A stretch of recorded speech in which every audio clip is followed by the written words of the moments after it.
Hey guys, welcome or welcome back to my channel. My name is Lydia. I make videos about fashion and sewing. Today I'm making part 2 as a follow-up video to my previous one where I discuss the trends and kind of like the best patterns that we can use to make them. So now I actually need to go ahead and start making some stuff for winter, and I wanted to walk you through that process, exactly how I'm gonna go about it. So there are two different ways to go about it. Option number one, the obvious one, you design what you want to make, you find the pattern or figure out how you're gonna make it, you buy the fabric, you make it, everyone's happy. Option number two, you have your fabric already and you're kind of trying to figure out what you can do with it, giving the applications that are appropriate for this kind of textile. So this is kind of what I want to do this time around. My fabric stash is getting overwhelming. I do need to start going through it, and I am not allowing myself to buy any more fabrics. Well, I might buy some fabrics, but I do want to kind of go through a little bit of what I have before I do any additional purchases. I have no plan. I'm doing this project completely ad hoc with you guys on the other end. So let's go check out my closet and see what I'm thinking and what we can start working with. So you guys, here we are in my closet. I usually have fabric in just like this bottom shelf, and now it's spilling out on second and third shelf. I need to go through it. Absolutely. So looking at my closet, I realized I do have a lot of color, which, I mean, I didn't realize it, I knew it. I have a lot of color there. So what I need actually is like, as far as like for my wardrobe, what would be best is to put some neutral pieces. So here I do have some grays and blacks and whites. So I think I'm gonna pull those out for now and use them for some of the projects. And hopefully that will help me to kind of introduce more neutral pieces and be able to mix and match my clothes a little bit better. So yeah, let's start with that. So what I'm doing, pulling all the neutral stuff, I kind of like keeping color for the last, and then see how far I'll get and what I can make.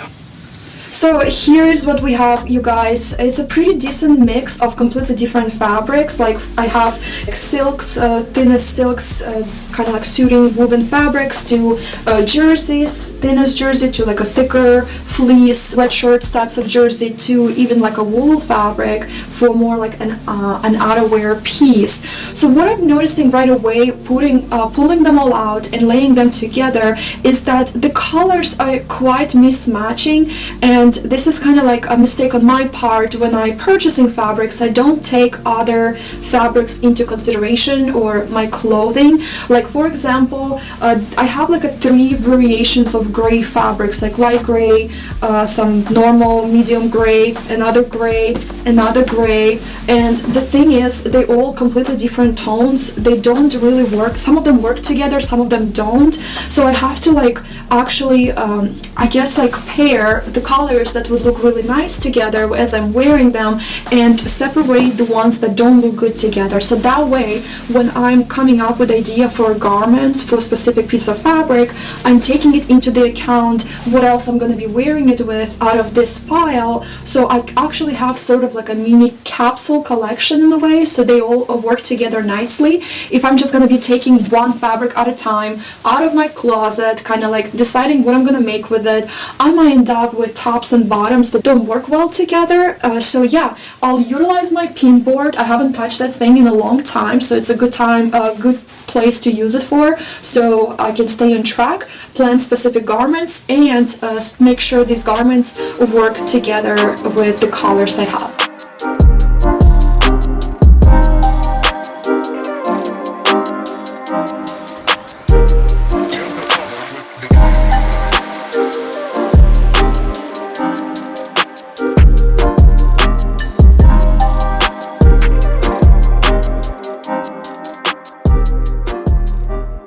So friends, here we are. I pretty much broke down each fabric based on what would be the best application for it. Like, is it a top, is it a bottom, is it both? And that way I know what I'm going to be making. I might not know precisely what design I'm going to use, what details, like what exactly, but it will give me an idea. Is it a top, is it a bottom? This was super helpful. So let me just kind of walk you through it with this kind of like fabric, as we're doing like a fabric haul, what I came up with. So this piece of suiting I purchased in June Joanne Fabrics a couple years ago, so this is pretty old. I was actually taking a course on how to make a blazer, like a tailored blazer, and this is the fabric I used for it. So I love it. It's a great fabric, however, it's kind of thin and there's not a lot of left. The best application I came up with is to make a vest that I've been meaning to make for a while, but that kind of vest would be worn with jeans more towards like summer. So I decided this goes back on my shelf. I will be making that vest, I promise myself, but for now we are not working with this. Let me start with the next, kind of like starting from the lighter article to the heaviest. Let's do the t-shirt. I know this is not a neutral colors per se, but I really want to make something with it, and I love all of the colors that are here, and I think once I make this t-shirt I will be able to go back to Joanne Fabric store and pick out different colors that are already existing in this and actually make like a mini sporting collection. I think that would be a fun video to make, so don't forget to subscribe if you want to see that project. I'm really excited about that. Also I'm kind of like jumping all over the place, but I think I will be making stuff starting with like an easiest project, lighter project, moving towards like a more difficult one, just to kind of ease myself into it. Honestly, I haven't been sewing in so long, and I think it's gonna be best for me if I'm kind of like eased into it and not gonna start like with a coat or something. So next in line I have this piece of rayon that I've purchased also a couple of years ago. I've made a dress with it. I'll include it here somewhere. I love this fabric. It's very fun to work with, very it drapes so beautifully. Definitely making a top with it. I don't know what kind of top precisely. Something long sleeve. I'll try to find some kind of fun design that has some kind of draping in it that looks modern. I feel like some of these fabrics can look kind of like, I don't know, a little bit outdated to be honest, but I also do know that if I do a good enough research I can come up with something beautiful that I can wear. It's cool to the touch, so I wouldn't call it per se like a winter piece of article. Like it definitely will be something easier to wear during kind of like a warmer days, but yeah, I want to utilize it. I can put it on the shelf and not bother with it for now, and maybe just wait for something like this you know, pop up, and then boof, I'll have this fabric. But I think we all know this is rarely happens, and it's just gonna continue collecting the dust on my shelf, so I'll make a priority to actually come up with a design for it. Next one, also top. This is very straightforward. Also rayon, purchased from moodfabrics.com. I was hoping for something a little bit thicker. It's heavy fabric, but it's very drapey. But again, it's gonna be a really nice top. Something super simple. It's, you know, so your straightforward stripy top, but I think this would be perfect layering piece, and just simply, you know, an easy top to throw on yourself and, you know, and go on with your day, maybe with red lipstick. This would be really nice, so we'll work on that. And next one, I have it hiding somewhere. Here I have this silky fabric, also just enough, like yard and a half. Purchased it from Joanne Fabric store. They still have it. I can make a dress with it, like a New Year's dress, which I've been kind of contemplating if I do want to do that or not. I know there's one dress in Vicky Sews that I've been meaning to make for a while, and I think this would be a fun fabric to do it with. But if I'm smart with my makes, this would be better as a blouse. I'm just concerned about this beige color. It's quite beautiful on its own, but it's not really, it doesn't really go well with any of the other neutrals I have here. It's kind of like too like almost orangey, yellowish type of beige, and I know it doesn't have to match. I can still wear it with jeans or black pants, but yeah, I think the silky dress for like a party might be a better choice for it, but originally I was planning to make a blouse with it, so we'll work on that. I'm actually making final decision. So next in line I have this piece of a gorgeous wool, stretchy wool, Italian fabric from, it was some kind of designer, I can't remember who's this designer, from moodfabrics.com. absolutely beautiful cream color, feels really soft. But you guys, this looked like an easy fabric to work with originally. It is so hard. It absolutely hates the iron. Originally I purchased it to make a two-piece suit with like a little bit oversized blazer and pants. By the time I was done with pants, I kind of like figured out how to work with it. But when I was making the blazer, every time I applied any heat to it to attach interfacing to make it a little bit stiffer, more structured, it would just like wrinkle and come apart. It's like a two pieces of fabric fused together, and with the iron and a little bit of a steam, this just starts coming all apart. It was a mess. I had to like throw it away. I was so upset. This is like a $50 a yard, so pretty freaking expensive. So now I have a little bit left. I think it would make a perfect pair of slacks if I have enough, but pants will be my option choice number one. The next piece of suiting that is quite a bit cheaper and absolutely gorgeous fabric. I love the color. It's like this beautiful deep charcoal. It's very heavy. It's so soft and velvety. Like if you would touch it, it looks like wool, but it doesn't feel like wool. I absolutely love it. It doesn't wrinkle. It's perfection. Again, originally purchased to make two-piece suit. I'm still learning how to make a suit. I'm not like that advanced with my sewing, so that's why this actually never made it into a full garment, because I'm just like messed with it and then it didn't work out. But I know for a fact that Joann fabric store still has this fabric, so I can still stick with original idea and make a two-piece suit. One, because I love this color. It feels nice, and it would be perfect to have pants as well as something that goes on the top. So these projects will be towards the later makes because they're more difficult than some of other pieces I have here. And I also have my knits here. I absolutely love working with knits, and this is easy, kind of like a project plan for me.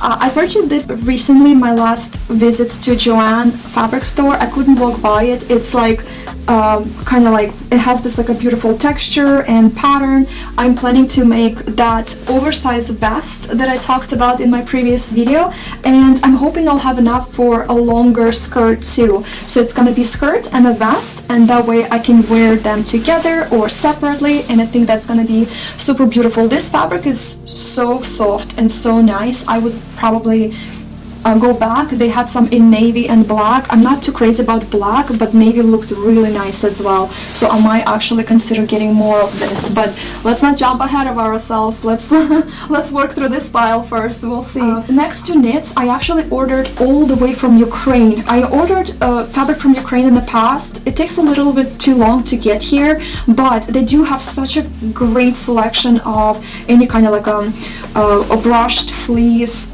knit fabrics for your two-piece sweat ensemble. So I ordered a bunch. This is not the only two colors I ordered some other ones that I have in my closet, but for now, again, I'm sticking with neutral, so I'm gonna work on these first. So this is, I don't know how this color shows in the camera on the other end. This is, like I said, that chameleon navy charcoal color. Like it really is different. You can like stare at it forever and you can figure out, is it navy, is it or is it dark gray? It's gorgeous. So I'm gonna be making two-piece. I want to do a set of slacks similar to the ones I saw in Frankie shop. It's one of my favorite brands to draw inspiration from, so I'm thinking something like that. For People is another brand that I love drawing inspiration from when it comes to any kind of like a sweats, because they use such interesting applications and finishes. They do a lot of like distressed finishes that I've mentioned a few times in my videos. Frankie shop and For People are two completely different styles, so I'm gonna have to decide once I'm ready which direction I want to go. Do I want to make it like more sporty and kind of like bohemian and distressed and more kind of like relaxed, or do I want to make it like more elegant like Frankie shop style? And this one is the same, so the same type of fabric. So when I ordered it in the photos, it looked a little bit more milky, and now that I see it in person, it's more of like grayish type of beige fabric, which for me personally not the most flattering color when it's like close to my face. If I wear something like this and I don't have any makeup on, I look like dead person. Like if I have makeup on, I can probably pull it off. I can typically pull off any color with makeup, but in my day-to-day I don't wear makeup all the time, so I want to stick with something that goes to the bottom. I don't have enough to make pants as well as like a sweatshirts, you know, because usually sweatshirts have it's a lot of volume, you have to have big sleeves, maybe even like a hood. So I'm gonna stick, I'll have enough to make some top, but it's probably gonna be just a t-shirt or some kind of like, maybe I'll do like a one sleeve off type of t-shirt to go with the pants. So last but not least, I have this wool coating. It's quite thick. It's kind of like a boucle type of texture. I purchased it from Fabrics.com. Originally, when I ordered it, I wanted to recreate a Max Mara, like a coat style vest, like a sleeveless coat, I guess, almost. And it was like, I think it was their like 2018 collection. Anyway, I was in love with it. I wanted to recreate it so much, and I wanted to practice making those kinds of coats. So I thought this would be perfect. I don't know why I didn't end up making it. I think I didn't really like this fabric a whole lot when it came. Yeah, I mean, Mood Fabrics doesn't allow you to return it, and I have a lot of it. Like, I didn't know how much to order, so I ordered a bunch. So I can definitely still stick with some kind of like outerwear piece. I'm gonna have to come up with something very, very creative. I can't make it. It can be pants. It's too thick, too heavy for pants. Definitely outerwear and some kind of coat. I don't know, honestly. I'm gonna think about it and research it very well, because this fabric, again, it doesn't look like stylish. It's not like softest. It has some stretch to it, which always confuses me in wool fabrics that are meant for jackets. So yeah, it's interesting, but I do want to use it. In the end, if I can't come up with anything that I absolutely must have for myself to wear, this would be a great piece for me to make some maybe accessories for my house, like some pillowcases. Honestly, guys, I don't know. I don't love this fabric, but I think if I come up with a design that is cool enough, I'll be happy to wear it. I just need to come up with something that I love enough. Guys, this is it. These are my upcoming projects. I'm so happy I did it this way. I usually just have no clue what I want to make, so I just like start doing one piece at a time. Now I have a little bit of a bigger picture. I think I'm gonna take all these pieces with me, or take photo of them, so next time I'm in the fabric store, I don't go and just buy random fabrics. I have like a palette to work with. Super helpful. Hopefully this will end up as a good wardrobe pieces. If you like this video so far, if you watched it so far, don't forget to hit that like button to help YouTube promote my channel. And yeah, if you want to see how these projects come to life, hit the subscribe button as well. I will be happy to see you back. But for now, take care, and until next time.